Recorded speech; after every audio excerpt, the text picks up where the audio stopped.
Todos los seres humanos somos religiosos. Todos los seres humanos somos religiosos. Que no hay ser humano que no tenga una religión. Aún aquel que dice que no cree en Dios y que no le interesa a Dios, hay una forma de vida que está tratando de alguna manera agradar a Dios y recibir el favor de Dios. Recibir el favor de Dios. Así ha sido en la historia, así ha sido todas las épocas. Los hombres se han esforzado por ganar el favor de los dioses, por ganarse la sonrisa de los dioses, para que Él los bendiga, les ayude. Las gentes han hecho danzas y todo para poder, de alguna manera, que esos dioses les traigan cosechas buenas y todo lo que la tierra provee y da. Los seres humanos somos religiosos en general. Hay un germen de religión en todo ser humano. Pero también yo quiero explicar qué es la religiosidad. La religiosidad de la cual estamos hablando es una religiosidad que consiste en creer que las normas y las tradiciones dan vida. Que las normas y las tradiciones dan vida. Una religión, hermanos, consiste básicamente en el hecho de hacer creer que ciertas normas que establecen las religiones, que por vivir esas normas, hay vida en esas normas, hay vida en esas leyes. Eso lo que produce es una situación en la cual la persona cree que por estar en cierto lugar y por hacer ciertas cosas, ya va a tener vida espiritual. Ahora va a tener vida espiritual. Eso se llama religión. Se llama religión.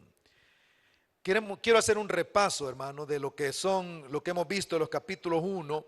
Un repaso muy corto, solo para recordar algunas verdades que hemos dicho en este púlpito.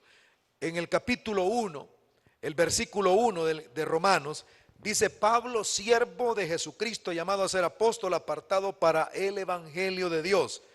En los primeros versículos del capítulo 1, del versículo 1 hasta el versículo 17, Pablo da un saludo y en esos versículos desarrolla lo que es el tema de toda su epístola, que es lo que va a abordar en toda la epístola.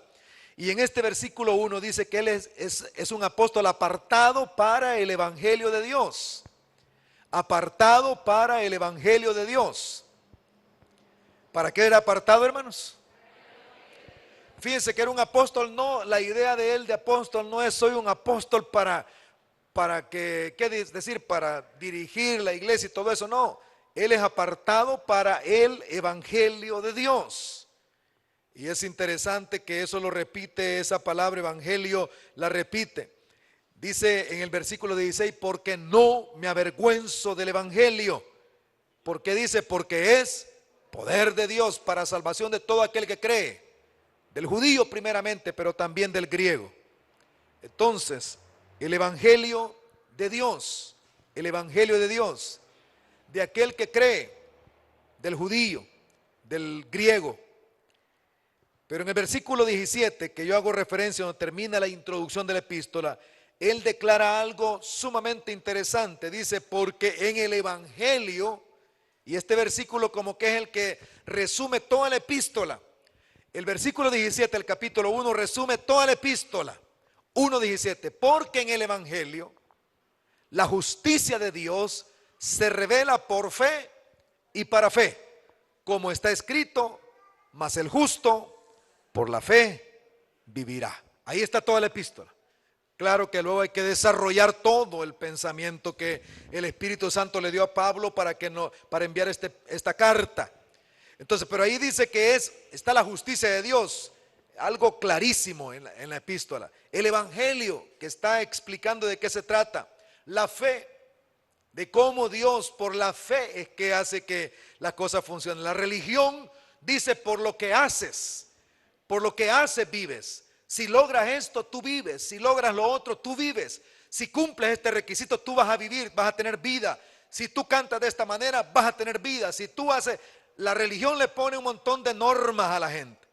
Pero el evangelio dice, mas el justo por la fe vivirá. El justo por la fe vivirá. De tal manera que esto es algo tan importante. Este día, esta mañana, vamos a hablar de cómo el apóstol Pablo, después de hablar de esa introducción, en el versículo 18 del capítulo 1, cambia el tema para la ira de Dios.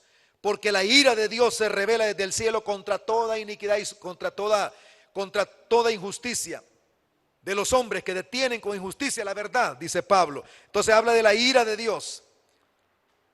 Termina el versículo 32 del capítulo 1 diciendo que habiendo entendido esta gente que se corrompen, habiendo entendido que el juicio de Dios, que los que hacen tales cosas son dignos de muerte, dice que no solamente hacen esos pecados que aparecen ahí, un montón de pecados de corrupción, no solamente los hacen, sino que se alegran con los que lo hacen.